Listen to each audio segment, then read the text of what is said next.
Sintam-se todos muito bem-vindos. Nós temos, como eu dizia, hoje o prazer de receber a chapa Nossa USP, que é aqui ao meu lado a professora Ana Lana e o professor Pedro Vitoriano, que já esteve nessa unidade algumas outras vezes e que o que revela, na verdade, uma abertura para o diálogo e construção conjunta destas propostas. Então, eu queria dizer, em nome da Faculdade de Ribeirão Preto, que é um prazer recebê-los, agradecer a visita e passar-lhes a palavra. Essa é uma visita rápida, porque às 3h a chapa tem um outro compromisso. Então, é um motivo também que a gente agradece muito esta oportunidade. Com a palavra. Obrigada, gente. Um prazer enorme. Eu acho que uma das primeiras vezes que a gente foi a campo para começar a ouvir a comunidade USP, lá no primeiro semestre, quando a gente estava estruturando ainda o programa de gestão, foi aqui, nessa unidade. E a última foi na inauguração maravilhosa do monumento, que ficou lindo mesmo. Eu olhei lá fora agora. Parabéns, professor Nuno. Ficou realmente maravilhoso. Então, é um prazer. Vocês só vão desculpar, porque vai ser corrido, mas é com muito interesse que a gente está aqui, e acho que talvez a gente possa fazer, ainda que rapidamente, né, Pedro? A gente é péssimo no fazer rapidamente. O que a gente tem feito nas outras unidades. Primeiro, eu queria agradecer muito ter tantos estudantes, não é usual. A gente tem sentido muita falta da presença dos estudantes nas nossas conversas, então, muito obrigada por vocês estarem aqui. A gente se apresenta e abre para as perguntas. Já antecipando que as perguntas que vocês quiserem fazer e que a gente não conseguir responder, vocês podem mandar para nós no e-mail do Nossa USP, no Instagram, no site, onde vocês quiserem, nos nossos canais, e a gente tem por hábito responder.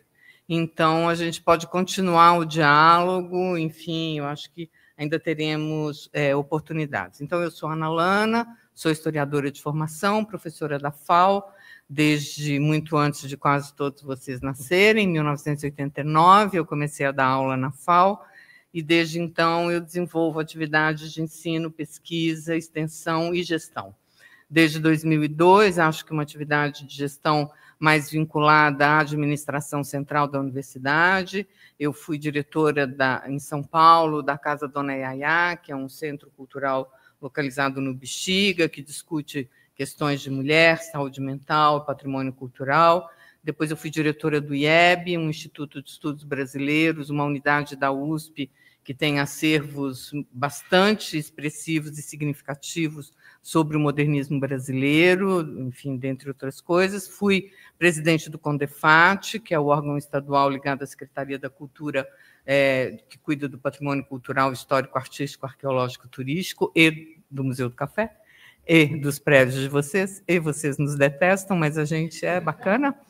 E depois fui diretora da FAO durante a pandemia, e, por fim, estruturei com colegas uma pró-reitoria nova, a Pró-Reitoria de Inclusão e Pertencimento, que, enfim, fez 3 anos agora, em maio, onde convivemos muito, né, Camilo? Fabiana também foi uma parceira, mas Camilo, acho que foi uma coisa muito intensa, como conselheiro do primeiro conselho, muito ativo, e eu tenho muito orgulho de todas essas minhas tarefas, trajetórias e atividades de gestão, porque acho que sempre as realizei construindo equipes que se envolveram, equipes que permaneceram, projetos que permaneceram para além da minha própria gestão e que, acredito, cada um na sua escala, transformou a universidade, transformou São Paulo, e eu tenho, enfim, uma enorme satisfação de ter participado de tudo isso, e por isso, enfim, outras coisas da nossa trajetória,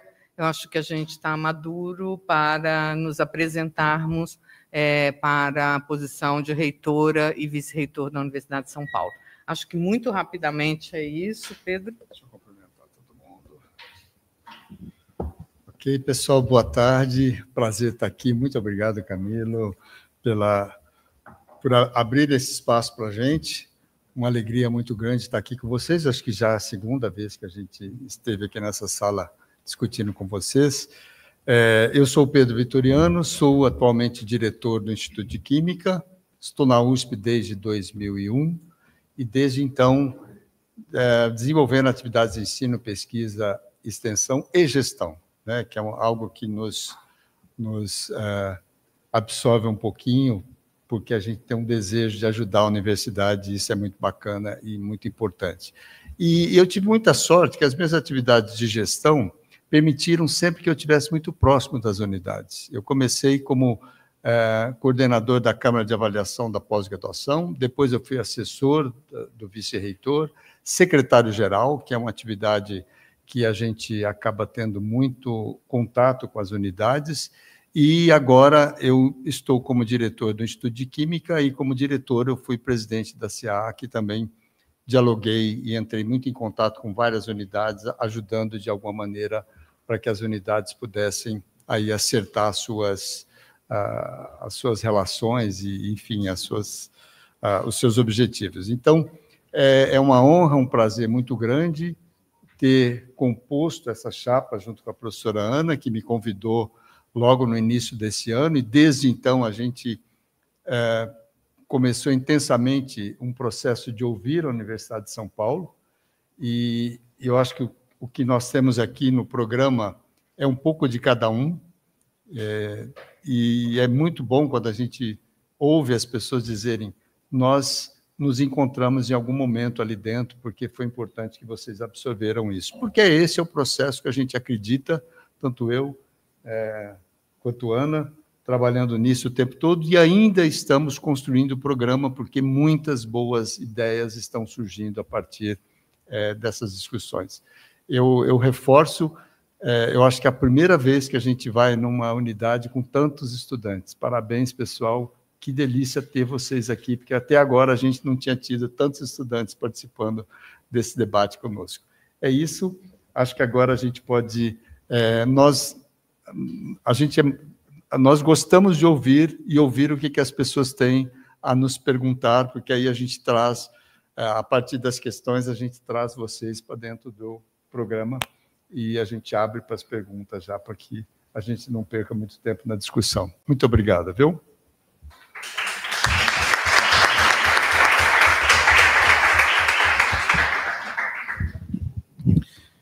Muito obrigado, Ana e Pedro. Eu reitero que é uma alegria ter vocês aqui.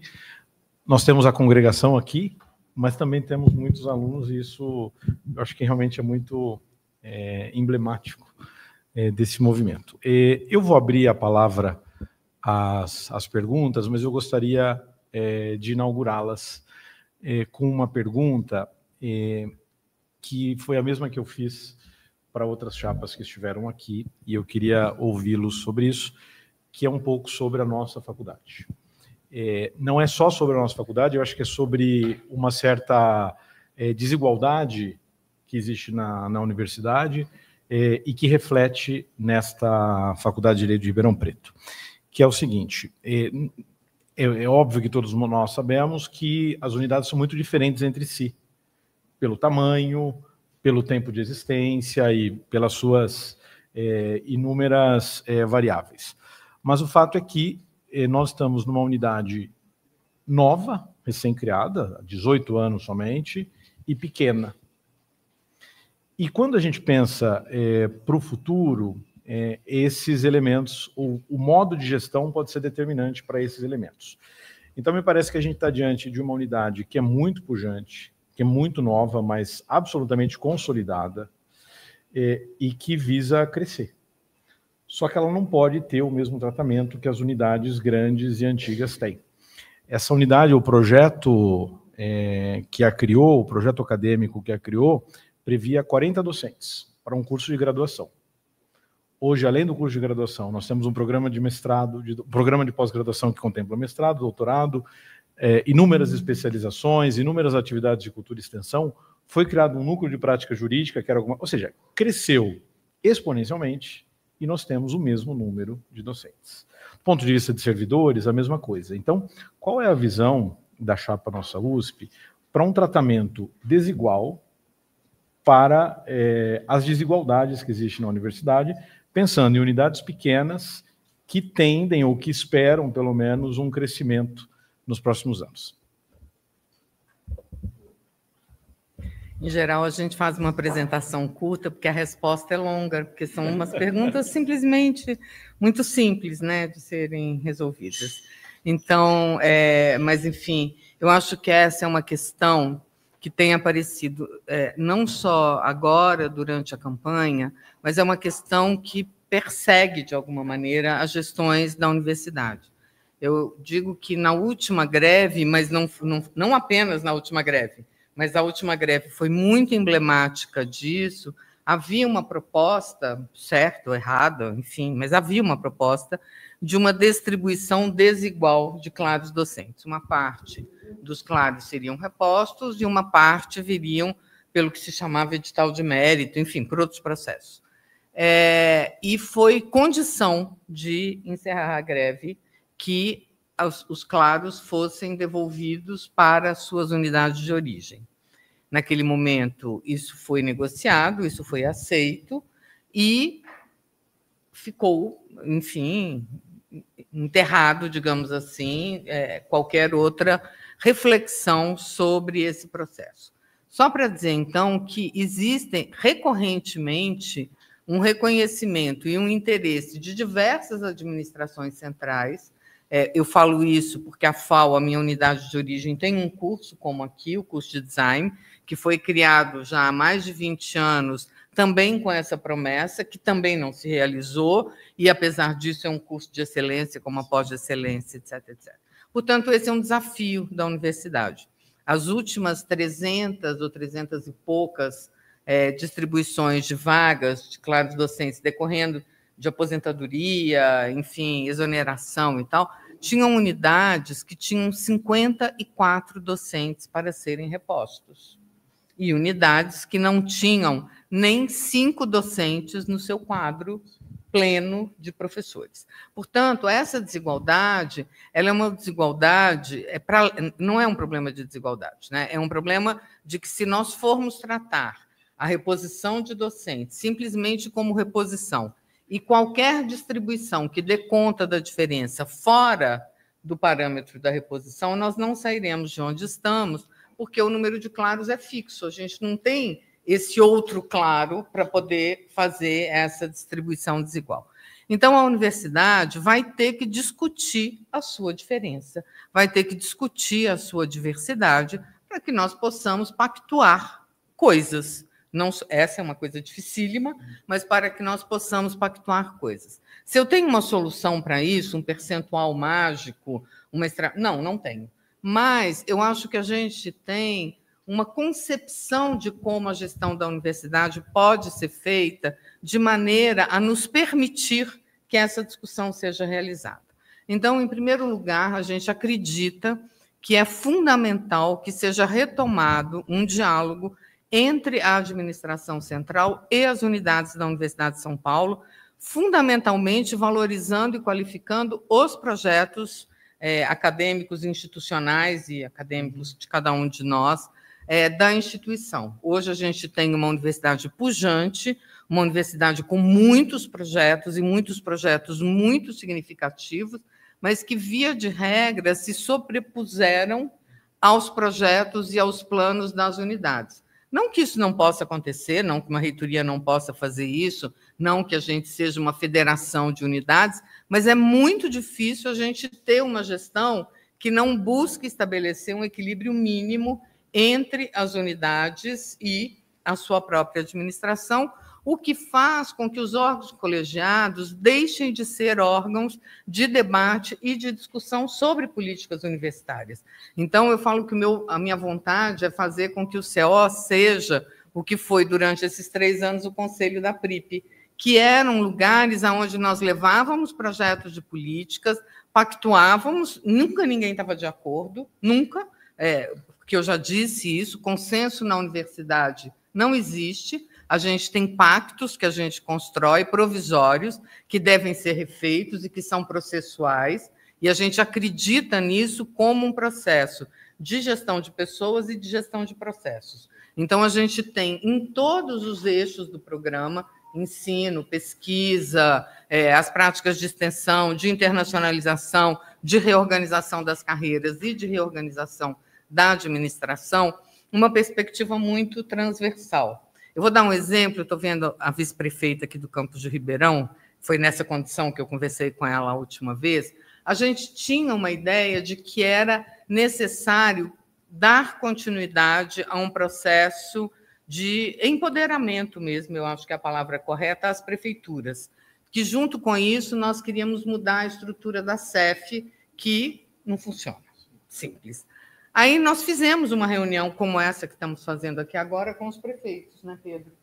E na conversa, coisa de 15 dias, 3 semanas atrás, e na conversa com os prefeitos, onde estávamos fazendo exatamente o que estamos fazendo aqui agora, eu compreendi que havia uma possibilidade de nós pensarmos um arranjo das prefeituras, junto com uma CEF reformulada, que é o que a gente quer, mais uma representação de PG, de SUA, de sistema, para fazer como se fosse um CTA da universidade. É óbvio que isso vai funcionar. Isso não custa nada, isso não é nenhum outro órgão, mas a gente tem uma instância colegiada, participativa, que reúne um conjunto de problemas que, via de regra, são fragmentados e nos impedem de avançar. A mesma coisa para as estruturas de ensino. Não é possível que cada unidade, ao conhecer a sua estrutura de ensino, não possa conhecer a do seu vizinho e, portanto, não possa pensar políticas compartilhadas de transformação dos nossos processos. Não é possível que um edital milionário para a graduação não inclua a pós-graduação e a extensão. Não faz sentido a gente criar procedimentos e distribuir recursos no âmbito da universidade que fracionem iniciativas que não podem ser fracionadas. Então, eu acho que isso é uma questão importante. A gente tem que, enfim, alterar esses fluxos, alterar essas questões. E, especificamente, Camilo, eu achei que você ia falar sobre isso, mas já que você não falou, falo eu. Eu acho que nós temos, em relação a um conjunto de cursos e de unidades da universidade, um desafio que diz respeito aos cursos noturnos.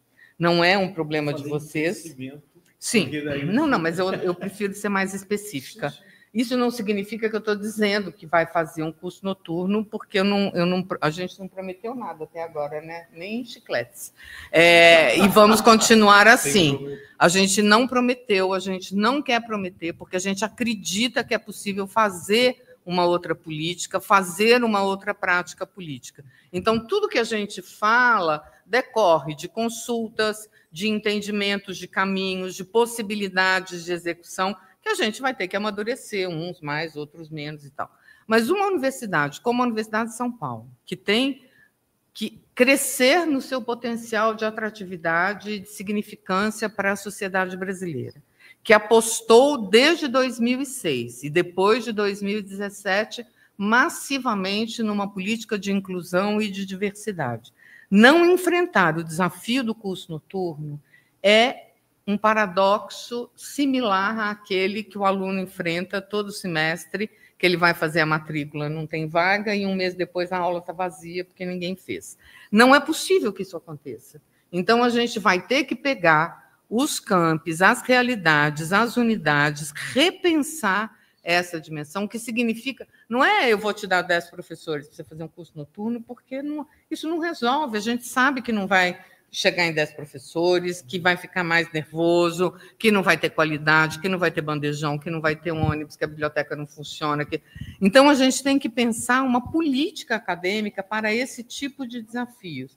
E eu acredito que a gente tem hoje um amadurecimento institucional mesmo e um compromisso com a diversidade e com a excelência que nos permite identificar alguns desses pontos e avançarmos numa resposta, porque, e eu vou parar aqui, porque a pergunta é curta, mas eu falo muito, a gente tem no programa 2 pontos a partir dos quais a gente foi estruturando a nossa proposta e a partir dos quais a gente conversou com a comunidade. Um é a defesa da autonomia da universidade, que é fundamental, ela tem que ser mantida, qualificada, revigorada. Mas um entendimento de que a gente só vai ter autonomia se a universidade olhar para a USP e falar, puxa, eu quero essa instituição faz sentido na minha vida. E a sociedade é muito plural, a sociedade não é uma coisa ou outra coisa, ela é muito plural. Então, a gente tem que, para defender a autonomia, defender que a instituição seja reconhecida e desejada. Então, eu acho que nós vamos ter que pensar eixos, acho que a dimensão dos cursos noturnos e de uma alteração da graduação, a gente tem muitas propostas para isso, por exemplo, reconhecimentos intermediários de capacitação, que não se confunde com o diploma, mas que não desqualifica o nosso aluno, que às vezes fez uma parte do percurso formativo e não quer concluir a graduação. E está tudo bem, e ele achou um lugar no mundo onde a USP fez uma diferença para ele, mas ele não precisa de chegar até o final, não vale nada.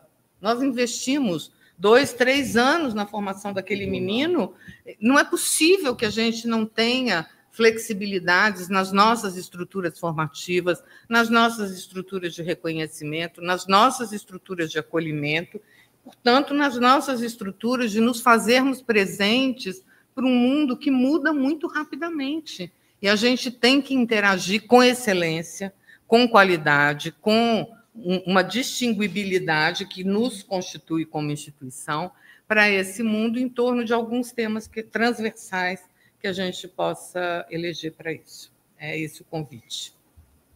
Quer falar? Um minuto aqui para dizer para o Camilo também que a gente quer desenhar uma política de contratação de servidores. Para isso, eu acho que hoje a gente tem distribuições desiguais de servidores, a gente precisa ter diagnósticos importantes. Nós temos, particularmente, 3 níveis de servidores da Universidade de São Paulo: apoio, os técnicos e os especialistas.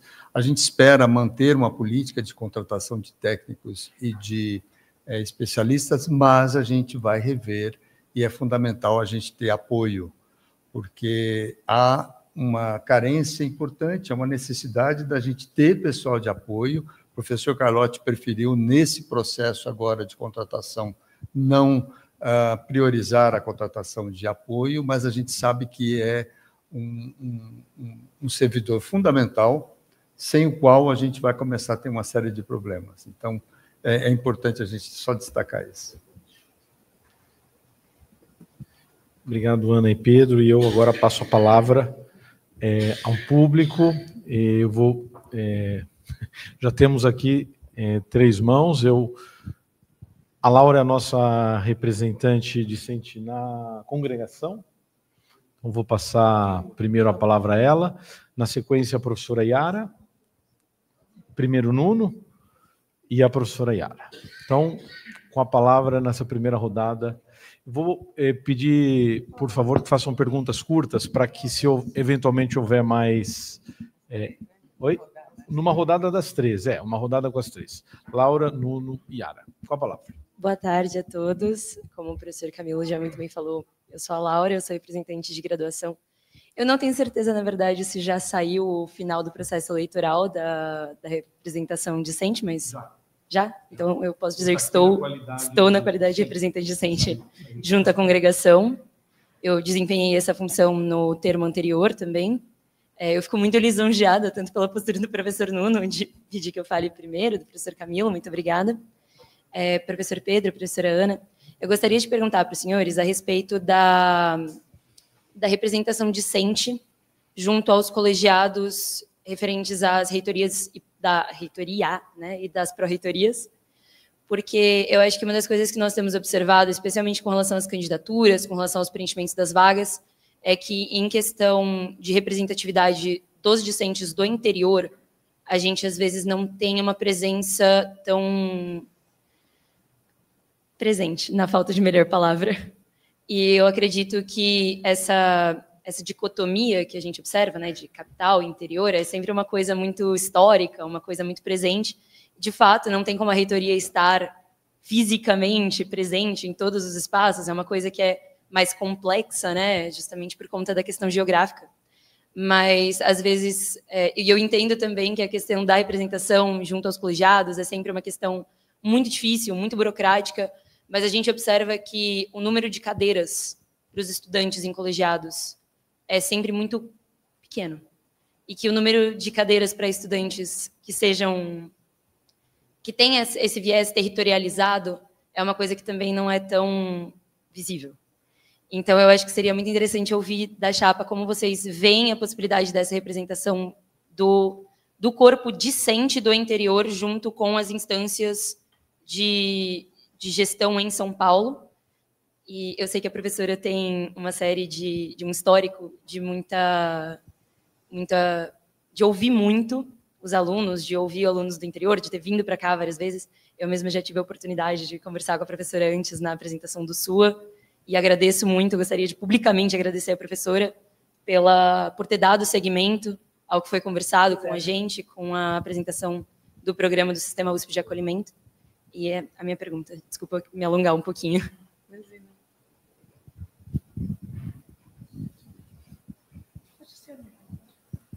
Bem, boa tarde a todas e todos. Boa tarde e muito obrigado pela visita. Faço votos de muito sucesso e quero expressar o agradecimento por todo o apoio que tem dado à nossa faculdade, não é? A todas as parcerias, né, que tem nos honrado tanto, né? Gostaria de destacar a importância desta perspectiva da valorização do diálogo, dos conselhos de fiscalização, na sua função de fiscalização, na sua função de planejamento da universidade, porque acredito que a universidade sinta isto, não é? Nós precisamos de mais universidade, mais USP e menos reitoria. Nós precisamos que as pessoas possam participar e assim gerar resultados mais permanentes, porque as iniciativas da reitoria expressam o brilhantismo, o ativismo de uma pessoa ou de outra, mas nós temos percebido que esses projetos que são da iniciativa isolada da reitoria nos últimos anos, eles têm pouca duração, né? Acabam por não ter permanência. Então, acho que isso permitirá, não é, que construamos coisas mais fortes. Vocês têm feito isso, têm trabalhado assim em todas as instâncias, né? E por isso nós ficamos com uma perspectiva muito boa em vocês sendo eleitos, né? Que é o que eu gostaria de ver acontecer. Eu gostaria de de perguntar sobre um tema, né? Um tema sobre o qual falávamos, né, com o professor Humberto, né, o nosso ex-diretor, e sempre diretor, né? O tema da soberania nacional, cada vez mais urgente, em face das mudanças tecnológicas, né, efetivamente ameaçadas sobre vários aspectos. Então, propor essa reflexão, como é que a universidade pode contribuir para o enfrentamento dessa dificuldade. Obrigado. Boa tarde, né? Que bom, professora, a senhora, boa tarde a todos aqui, né? Que bom que podemos ter esse momento, né, presencial de conversa, né? Eu falo em nome da categoria dos professores doutores, né, no CO, e vou fazer sempre as mesmas perguntas, né? Enquanto a questão da valorização da carreira docente, né? Acrescentando, porque, como sabe, tem toda uma discussão que os professores precisam, especialmente a questão da aposentadoria do pessoal de 2003 a 2013 e a questão também do pós, né? Porque a gente pensa que nós vamos chegar aos 75 anos, talvez trabalhando, com dificuldade para aposentar, porque quem vier depois, quem não vai conseguir se aposentar com salário integral, né? Então, essa questão é uma questão importante, é uma questão que todos os docentes estão comentando, estão pensando. Já adianto que há assim, a professora Nalana vai dizer que ela vai formar um GT para conversar 4 anos e depois não fazer nada.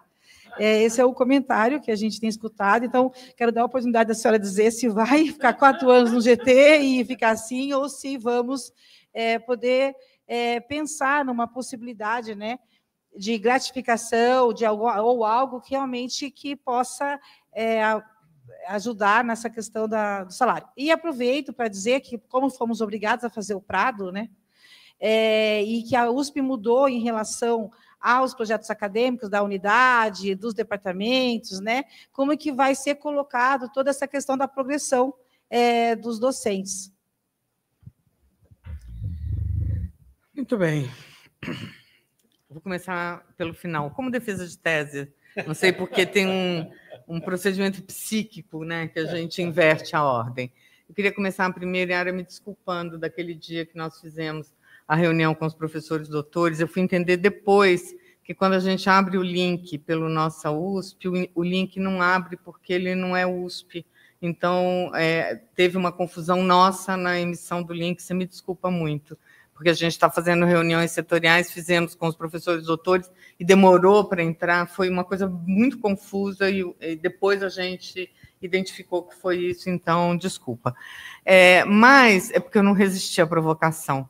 Se eu fosse do tipo, vamos construir um GT de 4 anos, eu não teria uma pró-reitoria fazendo aniversário, eu continuaria num GT de 4 anos discutindo a resolução de criação, que eu acho era a expectativa, inclusive, né?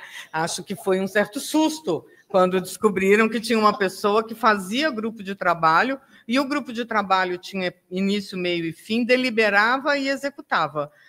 Eu acho que a universidade assustou um pouco com isso, e eu acredito em grupo de trabalho, e eu não acho que grupo de trabalho é um instrumento protelatório.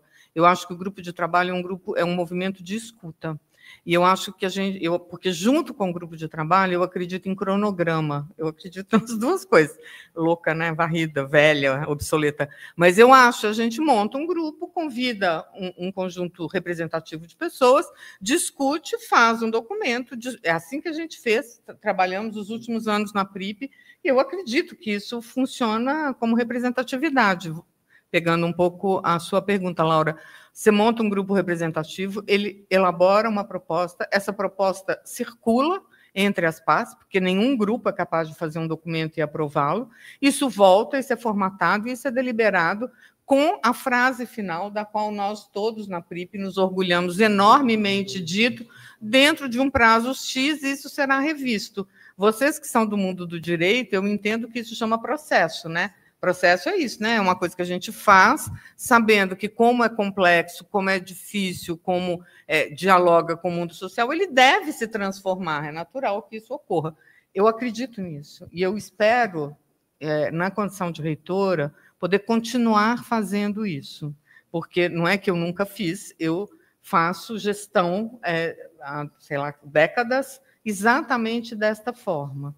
Então, eu vou mesmo, para algumas coisas, montar grupos de trabalho. Para outras coisas, eu não preciso de montar grupo de trabalho, porque a gente já tem um repertório suficiente que permite implementar e verificar como isso vai funcionar.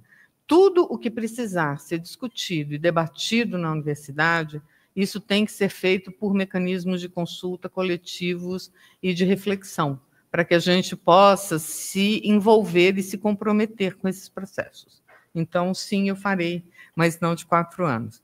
Em relação à questão da valorização da carreira docente, eu acho importante, a gente já explicou isso algumas vezes, né, Pedro, mas eu gostaria de retomar. A proposta que circula, que todo mundo fala é a proposta do Bissacô, na verdade não é, né? O Bissacô vocaliza essa proposta, mas foi uma proposta que aconteceu num grupo de trabalho que o professor Carlotti fez no início da gestão dele, que nós entregamos um resultado, e o resultado, enfim, não foi implementado, pelo menos não em todos os seus aspectos, o que é do direito do dirigente.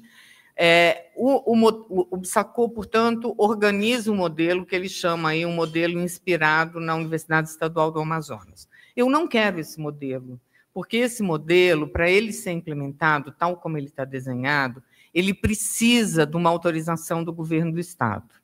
Eu não posso chegar, e não quero chegar, defendendo a autonomia, como eu defendo, para o governador do Estado, qualquer que seja ele, e dizer para ele o seguinte: olha, eu quero dar R$4.000 de bônus para os meus professores todos os meses, sem disputa, sem mérito, sem concorrência, com o dinheiro que eu guardei, fiz uma reserva lá, e você me autoriza? Mas, junto com isso, eu quero que se aumente para mim o repasse da parcela do dinheiro, o repasse... Eu não posso fazer isso. E é politicamente irresponsável, é publicamente irresponsável. Não quero fazer e não farei. Por quê? Porque a gente tem uma alternativa no âmbito da autonomia universitária, que é o quê? É o que a gente tem desenhado. A atividade fim da universidade, que foi revista agora, votamos no Conselho Universitário, missão, visão, valor, sei lá como chama aquilo, diz que a universidade faz ensino, pesquisa, extensão, preocupada com a gestão, com a inovação, com o relacionamento com a sociedade. Enfim, tem um texto novo que reafirma os princípios, os objetivos fins da universidade. Nós fazemos prados, né? Regularmente. E as unidades, como chama da unidade? RAD. RAD? A unidade faz uma coisa. A unidade faz o seu projeto e o docente faz o dele, certo? Qual é a nossa proposta? É pegar este projeto, porque a gente tem um princípio que é mobilidade com transversalidade. Então, a gente acredita no que a Resolução 7272 definiu, que é o docente pode e deve escolher ênfases no seu percurso enquanto docente da Universidade de São Paulo.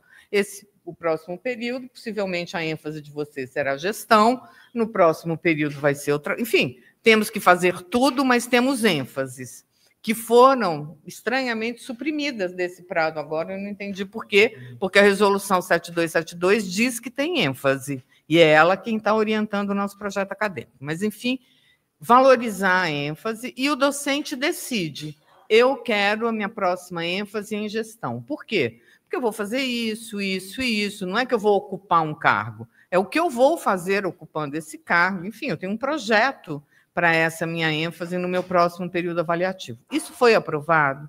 Isso está em diálogo com o projeto da unidade? Dialoga com, né, enfim, passou pelos nossos mecanismos? Muito bem. Você recebe uma bonificação, como se fosse uma bolsa de produtividade do CNPq, porque aquilo está vinculado a uma atividade fim da universidade. E, enquanto atividade fim, nós temos autonomia para decidir sobre isso, desde que a gente mantenha a autonomia universitária. Muito bem, o professor fez essa ênfase, apresenta o seu relatório e continua a sua vida no próximo ciclo avaliativo, ele reafirma aquilo, ele muda, enfim, como é a nossa trajetória na universidade. E nós recebemos um reconhecimento. Isso significa que não só cada um dos professores que assim o fizer estará sendo estimulado a realizar aquele projeto, mas nós estaremos criando indicadores e métricas para valorizar as atividades de ensino, gestão, extensão, cultura, inovação, que hoje não tem. Porque toda vez que a gente precisa de fazer alguma coisa, a gente faz pesquisa, aí a pesquisa diz que a gente tem que publicar, e fica todo mundo estressado, reclamando que a universidade é produtivista, e ninguém faz nada diferente disso. Então, a gente também quer construir uma outra possibilidade dentro desses mecanismos, que são os mecanismos da nossa carreira, aprovados pelo Conselho Universitário. Portanto, nós podemos fazer isso. Junto com isso, a gente quer criar tipo uma reserva de benefício complementar, como a gente tem. Você vê, a gente só tem linguagem de pesquisa, inclusive, né? Que vá para as unidades com um kit, um pacote de áreas e passagens que viabilize aos docentes realizar esses projetos. Porque hoje, se eu tenho um projeto de pesquisa com financiamento, eu vou para o congresso que eu quero, eu publico, eu pago, eu faço, enfim, eu tenho uma autonomia de recursos para poder gastar. As outras atividades todas não existem. Eu tenho que pedir, não tem lugar, não tem caminho, ninguém sabe, e aí vira esse ciclo de desestímulos. Portanto, o docente que tiver o seu projeto aprovado, ele terá vinculado a esse projeto uma bonificação para ele, uma bonificação que viabilize ele constituir as redes e executar aquele projeto. A gente pensou em diárias e passagens porque são as coisas mais simples de nós gastarmos, com menos pastas amarelas, e, portanto, elas nos garantem uma agilidade, porque hoje a gente vê uma realidade na USP que é as unidades cheias de dinheiro, lotadas de recursos, sem conseguir executar. Então, a gente tem que repensar e a gente tem que criar formas de execução. Para a carreira docente, a gente pensou isso. Além disso, a gente tem outras coisas que a gente também sabe que são possíveis. Uma é fim do estágio CERT, automaticamente o jovem contratado vira doutor 2, ele não tem que esperar o ciclo avaliativo, que é um resultado desse GT feito lá no início da gestão do Carlotti. A gente tem uma proposta de valorização de professores envolvidos em curso noturno, tipo um adicional noturno, que também é possível, e a gente tem uma proposta de uma valorização extra do RD-IDP, que também há uma possibilidade, enfim, a gente tem que sentar com os especialistas da vez, por exemplo, todos vocês, e acertarmos o caminho, mas a gente consultou advogados e procuradores e entendemos que existem possibilidades no âmbito da nossa responsabilidade, da nossa autonomia para fazermos isso. Porque qualquer coisa que a gente tenha que fazer, que quebre os princípios de responsabilidade fiscal e que fragilizem a nossa autonomia, a gente não vai fazer. Essa é a minha resposta. Foi boa. Ficou mais claro? É claro, claro. Você está certa, eu só posso te agradecer. A soberania nacional, eu estou pensando. A questão da representação, Laura, posso passar por elas e depois você fala?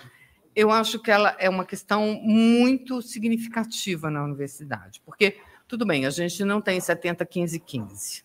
É um problema. A lei diz, deveríamos ter, não temos. Mas a gente vê coisas que, para mim, são mais assustadoras do que não ter 70, 15, 15. Por exemplo, a gente faz eleição para representação discente nos conselhos, não preenche as vagas. A gente não consegue, apesar de uma tentativa que data de 10 anos, que é hoje uma eleição para representação discente controlada pela Secretaria-Geral via Helios Volt, que foi uma tentativa de garantir que estudantes mais plurais e mais diversos pudessem se apresentar para os cargos de representação, a universidade não conseguiu isso. A gente não preenche a baixa representação que a gente tem, a gente não tem um equilíbrio na diversidade de campi, de tendência política, de posicionamento. É muito difícil porque isso vira uma ingerência, mas a gente não sabe como dialogar. A gente não consegue, nas congregações de muitas unidades da universidade, preencher as vagas de professor nas universidades, não é de docente, de discente. Tem muitas congregações que as vagas de professor não estão preenchidas. Quórum qualificado, então, é quase uma magia. Né? Eu não sei aqui, mas, enfim, aonde eu conheço, você tem que sair correndo atrás para poder fazer uma votação. Uma loucura. E tem unidades da universidade cujos diretores não têm assento no conselho universitário. Então, nós temos um problema de representação de muita complexidade no âmbito da universidade, eu acho. A representação é baixa, os conselhos são desiguais, ainda assim a gente não as preenche em nenhuma das categorias. Eu acho que só na categoria de servidor as vagas estão sempre preenchidas, e eles são pouquíssimos, porque eles estão ausentes de quase todos os conselhos, que é uma loucura, se a gente for pensar bem. Enfim, não sei se é muito ou pouco, mas zero é um negócio difícil de entendimento, e, portanto, eu acho que a gente tem que repensar a noção de representação. Para isso, as pessoas têm que entender que faz sentido ir num conselho. Elas têm que entender que elas vão lá, não é para assinar uma coisa que foi decidida fora daquele conselho, mas que elas vão debater políticas para a universidade. Aí eu acho que, se a gente conseguindo fazer isso, eu tenho a impressão que a gente ressignifica os nossos conselhos e teremos instrumentos melhores para pensar os mecanismos de representação dentre eles. Soberania nacional, difícil, né? Há que se haver, inclusive, o que é soberania e o que é nação. Não sei nem como responder tudo isso. Mas eu acho que, nesses últimos anos, com todas as dificuldades, eu acho que a universidade se posicionou de uma maneira muito importante a partir da dimensão dos direitos humanos. né? Quer dizer, não só as manifestações, quando teve o golpe, a tentativa de golpe, e uma reiteração de uma posição pelo Estado Democrático de Direito, que eu acho que foi muito importante, porque foi uma tentativa, inclusive, de respeitar a pluralidade, a diversidade, a complexidade de posições dentro da universidade, a partir de princípios muito universais e impossíveis de serem questionados. Houve, do ponto de vista da Pró-Reitoria de Inclusão e Pertencimento, também uma valorização muito grande da dimensão de direitos, seja por organizarmos as políticas de inclusão que são anteriores à PRIP. A PRIP não fomentou nenhuma única política de inclusão. O que a PRIP fez foi organizar a inclusão que existia, dando a ela um lugar de legitimidade no âmbito do funcionamento da universidade. Eu entendo que foi isso que nós fizemos, e acho que isso é uma disputa por direitos muito importante. E eu acho que a gente avançou. A nossa Comissão de Direitos Humanos, hoje, ela é muito mais ativa e ela é menos representativa. Os processos de diplomação da resistência, os editais plurais para a nossa comunidade. Então, eu acho que a universidade avançou nisso de uma maneira importante. Acho que a PRIP teve um papel fundamental nessa compreensão da dimensão dos direitos, como, né, do direito dos comuns, dos direitos humanos, dos direitos em geral, como constitutiva da instituição universitária. E eu acho que a gente tem um caminho aí, num debate que é difícil, que é penoso, e que a gente, de fato, a autonomia parece uma palavra mágica, mas a gente tem que pensar essa articulação entre soberania e autonomia, digamos, para que a gente não se veja no impasse que as universidades americanas estão passando agora, que é um impasse muito difícil, que subjuga né, exatamente essa dimensão. Então, eu acho que a gente tem uma construção que a gente tem feito de uma maneira... Né, você foi um parceiro importante dessa construção nos últimos anos como diretor aqui, eu acho.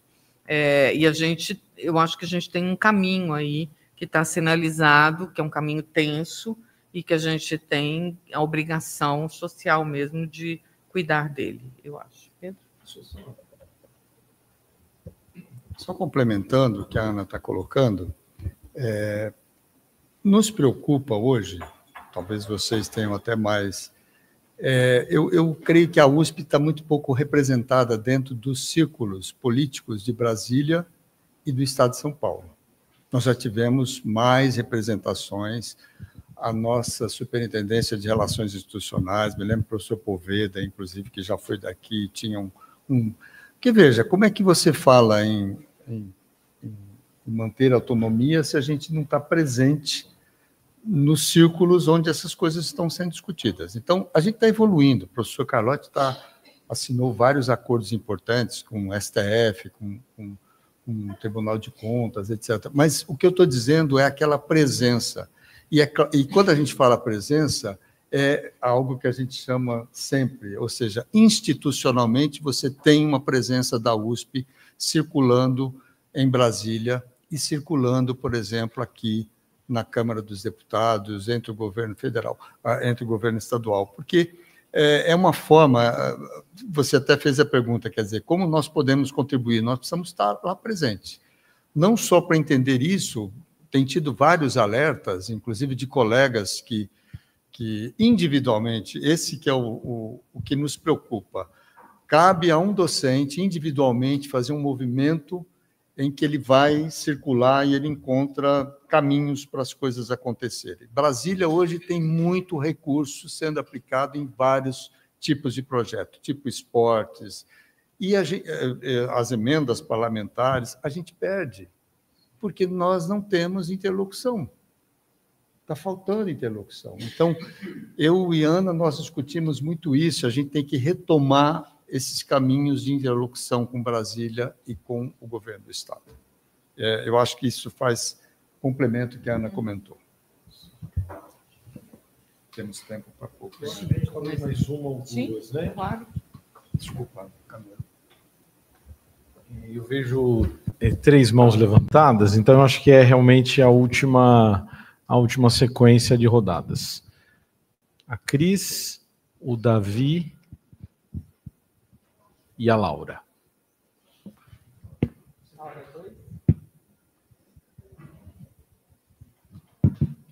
Cris, pode começar. Oi, boa tarde. Meu nome é Cristiana, sou representante dos funcionários aqui na congregação. Eu sou suplente do Tadeu. Ele não pôde estar presente, mas temos feito praticamente a mesma pergunta para todos que vieram, né? E eu vi que no plano de vocês fala bastante sobre valorização da carreira, e eu gostaria de saber se vocês têm alguma coisa assim mais pontual, né, de periodicidade, porque a gente passou um período aí bem grande sem a carreira dos funcionários. O que tem se levantado bastante também é com relação critérios objetivos e automáticos, como o critério educacional, né? Então, se tem uma graduação, uma pós-graduação, ser um critério automático, não precisar passar pela carreira. Aí, nesse sentido também, a gente tem questionado posicionamento sobre o prêmio valorização, né, da acadêmica. Também, com relação a isso, a gente tem que pagar as horas do final do ano. Qual o posicionamento de vocês em mantendo o pagamento do vale-refeição? Porque, como a gente paga todas as horas, esse vale-refeição é descontado, né? E sobre eleições diretas para diretor, mesmo mantendo uma proporcionalidade entre as categorias. Em primeiro lugar, boa tarde, gente. Boa sorte para vocês nessa corrida. A minha pergunta é que, na minha perspectiva, a maior dificuldade que vocês enfrentarão nos próximos anos é a questão das mudanças relacionadas à reforma tributária, o ICMS. Como vocês estão pensando isso? Como vocês estão pensando para que a universidade não tenha perdas no orçamento? E como vocês pensam em lidar sobre esse tema? Essa é a minha pergunta. Oi, tudo bem? Eu sou a Laura, aluna da graduação. Eu gostaria de perguntar para vocês se vocês têm propostas tangíveis para a inclusão de um vestibular indígena na Universidade de São Paulo. E devo destacar que essa pergunta não é minha, é uma inquietação de diversos colegas, eu apenas estou usando a minha voz para verbalizá-la, e a faço porque é necessário, tendo em vista que essa população ainda não ocupa os espaços da nossa universidade, e as políticas afirmativas são de extrema importância, não só para os beneficiados, mas para a comunidade como um todo, e esse é um debate muito fomentado pelos nossos professores, especialmente aqueles que compõem a mesa, a professora Fabiana e o professor Camilo. Muito obrigada. Podemos? Claro. Bom, carreira de servidor, eu vou criar um GT. Vou mesmo. Isso que é pior de tudo. Mas a proposta é no primeiro semestre para resolver antes do final do ano e estar implementado.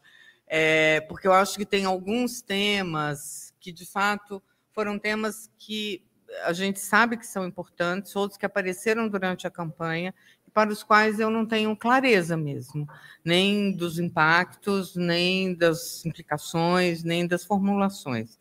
Então, a gente não sabe sobre trabalho híbrido, a gente não sabe sobre a questão da bonificação automática, porque eu acho que, tal como ela está pensada, ela valoriza apenas o caminho da escolaridade formal. Portanto, muitas vezes ela vai, como ela vem sendo formulada, né, nos documentos que eu já recebi, ela desconhece outros processos formativos e de qualificação que, às vezes, são mais importantes e mais vinculados à atividade daquele servidor do que ter mestrado ou doutorado. Então, eu acho que a gente tem aí uma complexidade de questões importantes sobre as quais a gente tem que pensar para poder chegar e desenhar uma proposta, desenhar um formato e tal. Então, de fato, eu não tenho respostas, mas eu reconheço a importância da inquietação e tenho um compromisso, então, de enfrentar. Em relação ao abono do final do ano, a gente sabe que existem 3 possibilidades, não em relação aos outros, só o do final do ano, que é uma decisão da universidade suspender as suas atividades naquele dia, não foi uma decisão minha. A gente sabe que existem alguns caminhos possíveis do ponto de vista da especificidade do contrato CLT, da autarquia, enfim, das regras, aonde os servidores não teriam que pagar essas horas, o que me parece absurdo, porque ninguém pediu para fazer recesso, e aí, enfim, tem aí uma simetria muito grande, como na questão das diárias diferentes. Então, tem uma série de soluções, eu acho que essas duas são muito emblemáticas, que a gente, aí não tem que fazer, aí isso não precisa de grupo de trabalho, a gente sabe que tem que sentar e tem que desenhar o caminho administrativo, jurídico, legal, para que não existam questionamentos e que a gente possa implementar, enfim, muito brevemente, sei lá, primeiro ano, 6 meses, enfim, 100 dias, sei lá, uma data mágica para as gestões, não sei porquê, esse tipo de mudança, porque a gente acha que isso produz um reconhecimento de um certo equilíbrio, de uma certa equidade, que vai muito ao encontro do que nós acreditamos, ou seja, a universidade é diversa, a universidade é plural, e essa diversidade tem que ser qualificada e tem que ser reconhecida. Servidor é servidor, docente é docente, aluno é aluno, não é para misturar isso. Mas tem diferenças entre nós que impedem que nós sejamos bons professores, vocês sejam bons servidores e os alunos sejam bons alunos. Essas a gente não pode deixar e não pode permanecer, porque elas produzem um mal-estar institucional que dificulta, inclusive, a construção da excelência universitária. Então, sobre essas, a gente acha que tem uma condição de incidir e tem uma proposta de rever a estrutura de carreira e os próprios PCFs, porque a estrutura é muito longa, ela é irrealizável, e os PCFs são, por demais, genéricos, sem reconhecer qualidades e especificações de atuação dos professores, mas isso, de novo, é um processo mais longo. Então, eu acho que, para a carreira dos servidores técnico-administrativos, a gente tem ações muito imediatas, ações de curto prazo, nesse primeiro ano, e ações que demandam uma reflexão e que a gente espera conseguir implementar, valorizando e melhorando o plano que foi feito. A gente tem uma proposta de criação da Superintendência de Gestão de Pessoas, exatamente para dar agilidade e qualidade para isso. A gente quer tirar o DRH da CODAGE e colocar o DRH nessa superintendência, porque a gente entende que fazer gestão de pessoas é mais do que ter um serviço de pessoal. Então, a gente quer trazer o DRH como serviço de pessoal, que é o que ele é, faz muito bem feito. A gente quer trazer a Escola USP de Gestão. A gente quer criar uma estrutura permanente de capacitação para professores e servidores, para que a gente possa... Todo mundo fica falando para mim assim, você já usa o ChatGPT? Eu falo, eu não, ninguém me ensinou. Aí a gente tem que sair... Não, a universidade tem que ensinar. Quando eu fui diretora da FAO e veio a pandemia, todo mundo foi para casa, aquela loucura e tal, eu descobri que uma parcela enorme... Quer dizer, ninguém sabia usar Meet, até aí tudo bem. Mas uma parcela enorme dos professores e dos servidores não sabia entrar nos sistemas operacionais para pedir férias. Porque, como ele estava sentado do lado de um colega, o colega fazia aquilo, o outro lançava a nota, o outro... E a minha primeira ação institucional na pandemia foi contratar um curso de Meet, de Google, para ensinar as operacionalidades que nós tínhamos ali nos sistemas, para que as pessoas pudessem trabalhar. Porque, então, a gente tem que adequar essas expectativas aos nossos instrumentos, e a ideia de capacitação é uma ideia muito importante para nós. Então, e a revisão de carreiras, evidentemente. Então, dentro dessa nova estrutura, a gente tem esses compromissos de tempos diferentes e de tempos variáveis, mas, sobretudo, uma construção de uma estrutura que faça gestão de pessoas para que a CODAGE possa fazer gestão de processos administrativos e financeiros, porque hoje nada dessas coisas se executa muito corretamente. Então, acho que, assim, bem rapidamente é isso. Em relação à reforma tributária, hoje saiu o segundo spam da chapa, e eu tenho a impressão que todo mundo que tem número USP deve ter recebido. E um dos temas que está no spam é exatamente como enfrentar essa questão, porque para nós ela é muito importante. Então, só para sinalizar, mas fazendo já um convite para que leia o spam, entre nas redes, olhe o site, etc, etc, etc. Eu tenho um vídeo com 100 mil visualizações, é um sucesso, né? Eu quero monetizar semana que vem. 100 mil monetiza, não monetiza? Eu estou nessa vibe agora, assim, estou achando que vai dar certo. Mas a gente tem um conjunto de especialistas. 100 mil não monetiza? Não, influência. Ah, não. A gente tem, agora falando sério, desculpa, a gente tem um conjunto de pessoas que estudam em diferentes posições acadêmicas, econômicas e políticas as consequências e os impactos da reforma tributária, com quem a gente tem conversado para entender um pouco esse caldo de opiniões que estão aí fundamentado. O que está essa semana está acontecendo aqui em Ribeirão, um seminário na FEA, aqui no direito, é verdade, não é aqui? Isso, mas é porque eu tenho visto as matérias discutindo vários caminhos e vários impactos da reforma tributária. A gente tem conversado com colegas, né, que são os grandes especialistas sobre o tema. A gente tem ido à Lesp, conversado com parlamentares, e quando a gente decidiu apresentar a nossa candidatura, a gente foi conversar com o professor Varran, que é o secretário de Ciência e Tecnologia, que é a quem as universidades estão subordinadas no governo estadual, e expressamos a nossa inquietação com essa questão, e ele disse que isso também era uma preocupação da secretaria, que já havia um grupo de trabalho no CRUESP que devia ser valorizado, mas que ele se comprometia, fim do processo sucessório na USP, a chamar os reitores das universidades paulistas para que a gente pudesse pensar coletivamente o que fazer, porque hoje ninguém sabe qual é a equivalência entre ICMS e IBS, ninguém sabe como devemos nos posicionar, e sem isso a nossa autonomia fica totalmente inviabilizada. Então, a gente tem usado o conhecimento da universidade e tentado construir aquilo que o Pedro chamou a atenção, que é a necessidade de uma presença política institucional. Enfim, evidentemente, a gente não é reitor e reitor, a gente não pode fazer isso, né, como poderíamos se já tivéssemos sido eleitos, mas a gente pode fazer essa construção, essa política, eu acho que isso é importante. Vestibular indígena,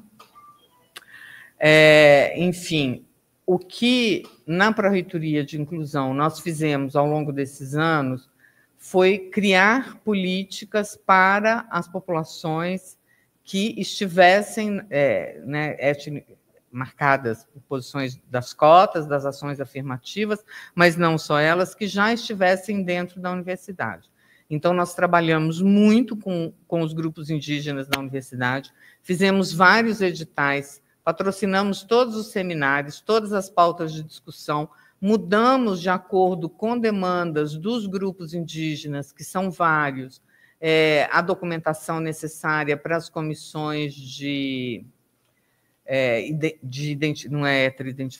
identificação, atendendo a demanda desses diferentes grupos.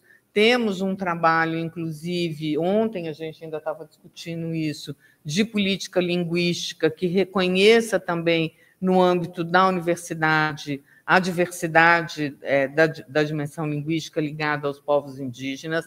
A gente está negociando a construção de espaços para hortas indígenas em todos os campos, porque isso é muito importante para esses grupos. Estamos buscando que, no âmbito dos nossos restaurantes universitários, toda vez que a gente tenha uma comida de origem indígena, ela seja identificada dessa forma, para que esses grupos possam se sentir pertencentes à universidade.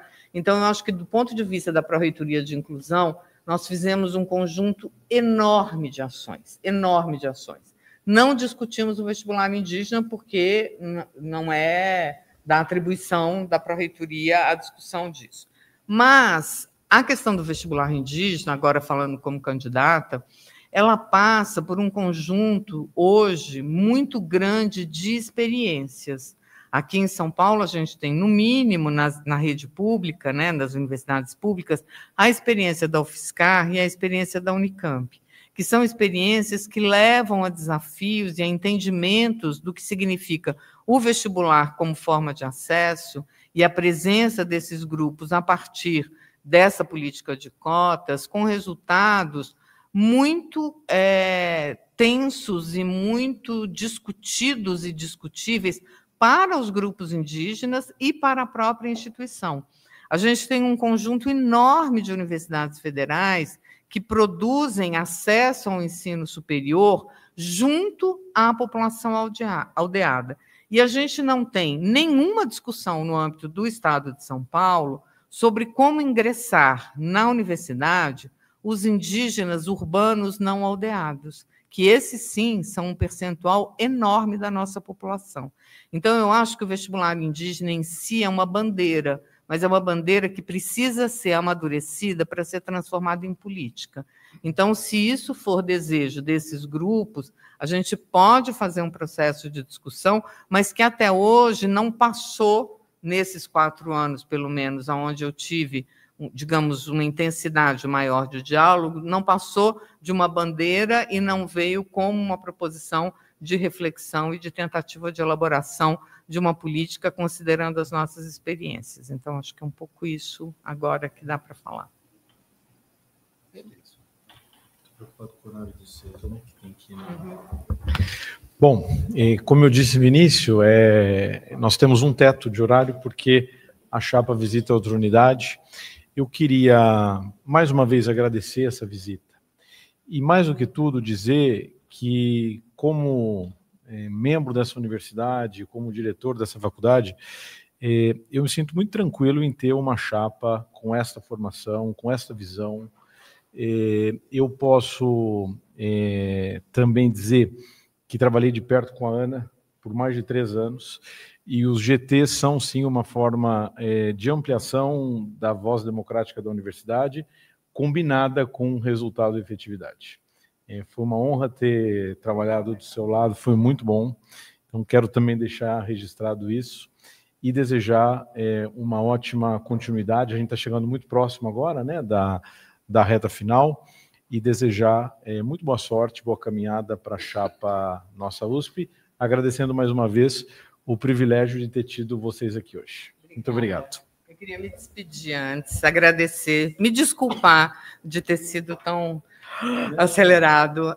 Quinta-feira que vem a gente está aqui num debate que é virtual para todo mundo, menos para a gente, mas se vocês puderem assistir nas redes, será um enorme prazer.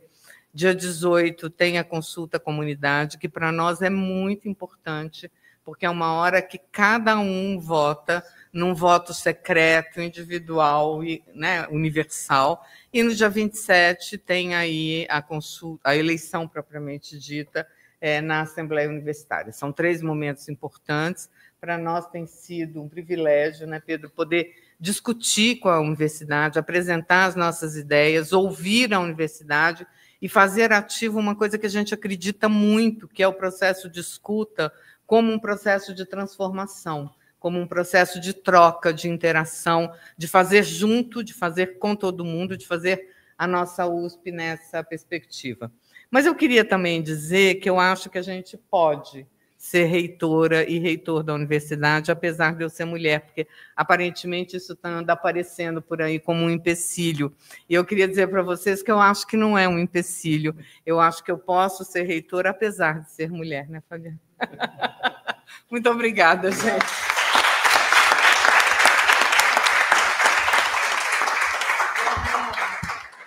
Não, só rapidamente também agradecer a vocês, pessoal. E eu queria dizer que, na verdade, assim, é um prazer a gente conversar com um grupo tão grande, porque esse foi o nosso desejo. A gente não quer falar só com congregação, porque a gente sabe que é importante falar com a congregação, mas a gente quer falar com as pessoas, com a comunidade, e isso que nos tem dado energia suficiente para conseguir encontrar e poder dialogar com várias pessoas. Então, muito obrigado, prazer muito grande, e que maravilha ter vários alunos aqui, viu? Sensacional.